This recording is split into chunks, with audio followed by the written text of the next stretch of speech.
Transition by Algernon Blackwood. John Mudbury was on his way home from the shops, his arms full of Christmas presents. It was after 6 o'clock, and the streets were very crowded. He was an ordinary man who lived in an ordinary suburban flat with an ordinary wife and 4 ordinary children. He did not think them ordinary, but everybody else did. He had ordinary presents for each one, a cheap blotter for his wife, a cheap airgun for the eldest boy, and so forth. He was over 50, bald, in an office, decent in mind and habits, of uncertain opinions, uncertain politics, and uncertain religion. Yet he considered himself a decided, positive gentleman, quite unaware that the morning newspaper determined his opinions for the day. He just lived from day to day. Physically he was fit enough, except for a weak heart which never troubled him, and his summer holiday was bad golf, while the children bathed and his wife read Garvice on the sands. Like the majority of men, he dreamed idly of the past, muddled away the present, and guessed vaguely, after imaginative reading on occasions, at the future. "I'd like to survive all right," he said, "provided it's better than this," surveying his wife and children, and thinking of his daily toil. "Otherwise," and he shrugged his shoulders as a brave man should. He went to church regularly, but nothing in church convinced him that he did survive, just as nothing in church enticed him into hoping that he would. On the other hand, nothing in life persuaded him that he didn't, wouldn't, couldn't. "I'm an evolutionist," he loved to say to thoughtful cronies over a glass or two, having never heard that Darwinism had been questioned.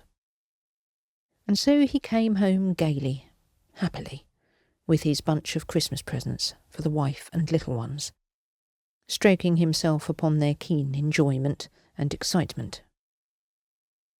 The night before, he'd taken the wife to see magic at a select London theatre where the intellectuals went, and had been extraordinarily stirred.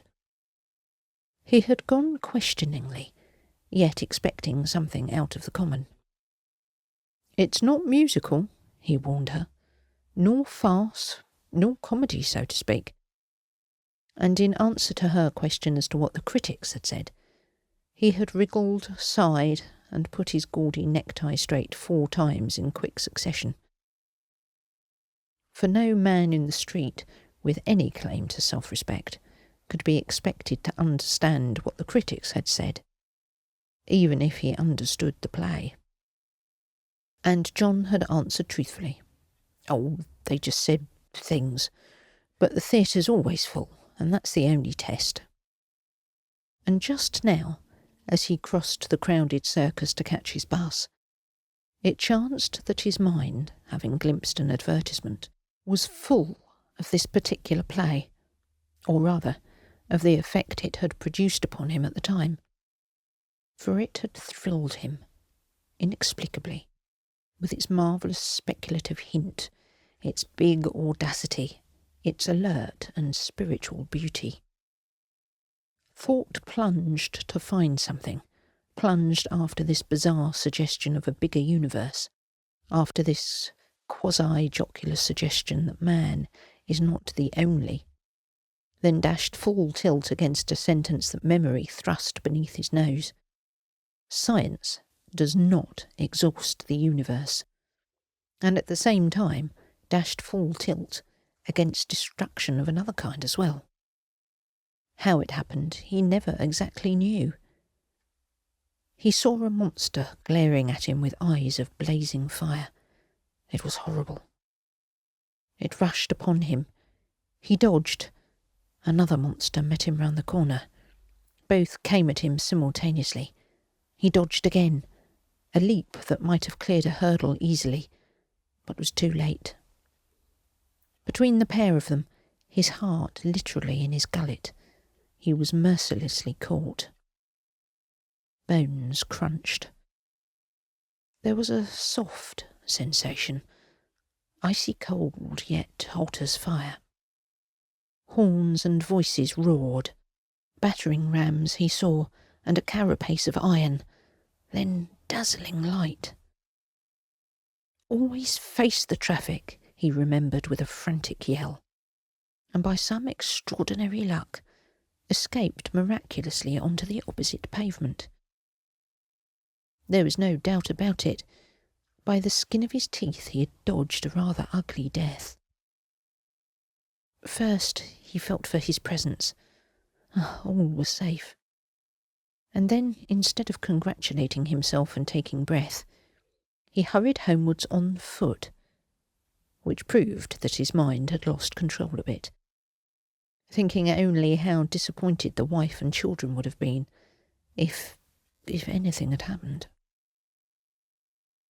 Another thing he realised, oddly enough, was that he no longer really loved his wife, but had only great affection for her. What made him think of that, heaven only knows, but he did think of it. He was an honest man, without pretence, and this came as a discovery, somehow. He turned a moment and saw the crowd gathered about the entangled taxicabs, policemen's helmets gleaming in the lights of the shop windows, and then hurried on again, his thoughts full of the joy his presence would give, of the scampering children, and of his wife, bless her silly heart, eyeing the mysterious parcels. And though he could never explain how, he presently stood at the door of the jail-like building that contained their flat, having walked the whole 3 miles. His thoughts had been so busy and absorbed that he'd hardly noticed the length of the weary trudge. Besides, he reflected, thinking of the narrow escape, I've had a nasty shock. It was a darn near thing, now I come to think of it. He did feel a bit shaky and bewildered, yet at the same time he felt extraordinarily jolly and light-hearted. He counted his Christmas parcels, hugged himself in anticipatory joy, and let himself in swiftly with his latchkey. I'm late, he realised, but when she sees the brown paper parcels, she'll forget to say a word. God bless the old faithful soul. And he softly used the key a second time and entered his flat on tiptoe. In his mind was the master impulse of that afternoon, the pleasure these Christmas presents would give his wife and children. He heard a noise. He hung up hat and coat in the poky vestibule, they never called it hall, and moved softly towards the parlour door, holding the packages behind him. Only of them, he thought, not of himself. Of his family, that is, not of his packages. Pushing the door cunningly ajar, he peeped in slyly. To his amazement, the room was full of people. He withdrew quickly, wondering what it meant. A party? And without his knowing about it? Extraordinary. Keen disappointment came over him, but as he stepped back, the vestibule, he saw, was full of people too. He was uncommonly surprised, yet somehow not surprised at all. People were congratulating him. There was a perfect mob of them. Moreover, he knew them all, vaguely remembered them at least, and they all knew him. Isn't it a game? Laughed someone, patting him on the back. They haven't the least idea.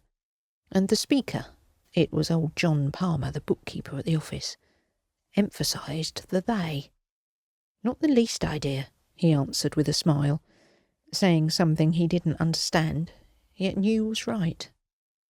His face, apparently, showed the utter bewilderment he felt.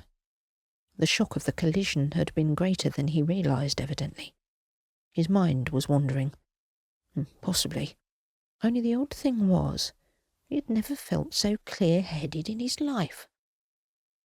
10,000 things grew simple suddenly, But how thickly these people pressed about him, and how familiarly.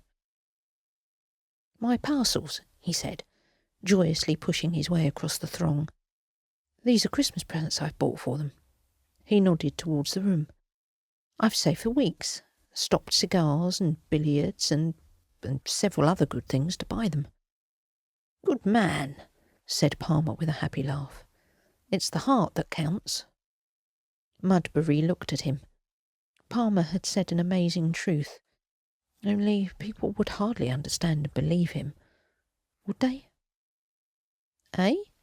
he asked, feeling stuffed and stupid, muddled somewhere between two meanings, one of which was gorgeous, and the other stupid beyond belief. "If you please, Mr. Mudbury, step inside, they are expecting you," said a kindly, pompous voice, and turning sharply, he met the gentle, foolish eyes of Sir James Epiphany, a director of the bank where he worked. The effect of the voice was instantaneous from long habit. "They are." He smiled from his heart, and advanced as from the custom of many years. Oh, how happy and gay he felt! His affection for his wife was real. Romance, indeed, had gone, but he needed her, and she needed him. And the children, Millie, Bill and Jean, he deeply loved them. Life was worth living indeed. In the room was a crowd, but an astounding silence. John looked around him. He advanced towards his wife, who sat in the corner armchair with Millie on her knee. A lot of people talked and moved about. Momentarily the crowd increased. He stood in front of them, in front of Millie and his wife, and he spoke, holding out his packages. "It's Christmas Eve," he whispered shyly, "and I've bought you something for everybody. Look." He held the packages before their eyes. Of course," said a voice behind him, "but you may hold them out like that for a century. They'll never see them." "Of course they won't, but I love to do the old sweet thing," replied John Mudbury, then wondered with a gasp of stark amazement why he'd said it. "I think," whispered Millie, staring round her. "Well, what do you think?" her mother asked sharply. "You're always thinking something queer." "I think," the child continued dreamily, "that Daddy's already here."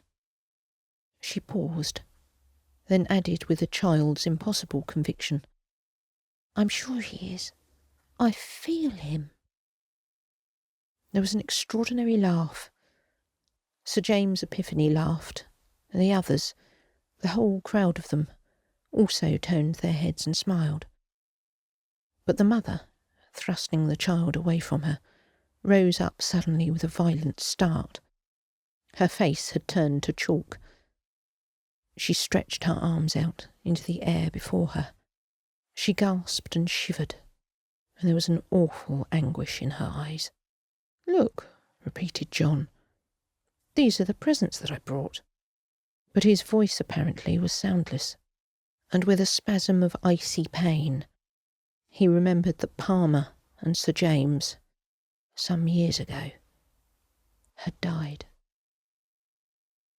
"It's magic," he cried. "But I love you, Ginny. I love you, and I've always been true to you, as true as steel. We need each other. Oh, can't you see? We go on together, you and I, forever." "Think," interrupted an exquisitely tender voice. "Don't shout. They can't hear you now." And turning, John Mudbury met the eyes of Everard Minturn, their president of the year before. Minturn had gone down with the Titanic. He dropped his parcels then, but his heart gave an enormous leap of joy. He saw her face, the face of his wife, look through him, but the child gazed straight into his eyes. She saw him. The next thing he knew, was that he heard something tinkling, far, far away. It sounded miles below him, inside him. He was sounding himself, utterly bewildering, like a bell. It was a bell. Milly stooped down and picked the parcels up. Her face shone with happiness and laughter.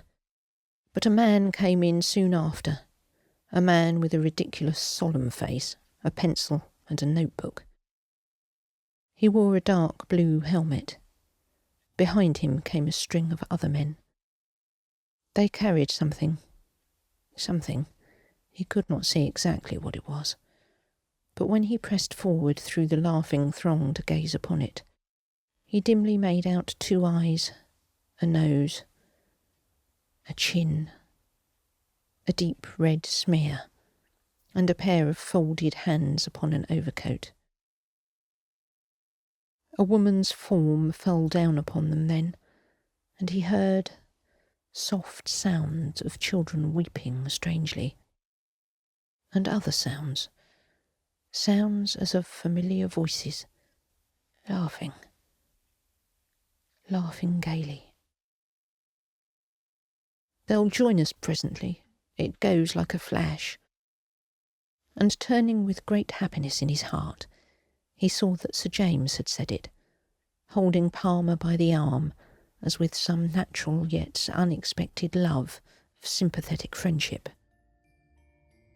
"Come on," said Palmer, smiling like a man who accepts a gift in universal fellowship. "Let's help them. They'll never understand. Still, we can always try." The entire throng moved up with laughter and amusement. It was a moment of hearty, genuine life at last. Delight and joy and peace were everywhere. And then John Mudbury realised the truth, that he was dead.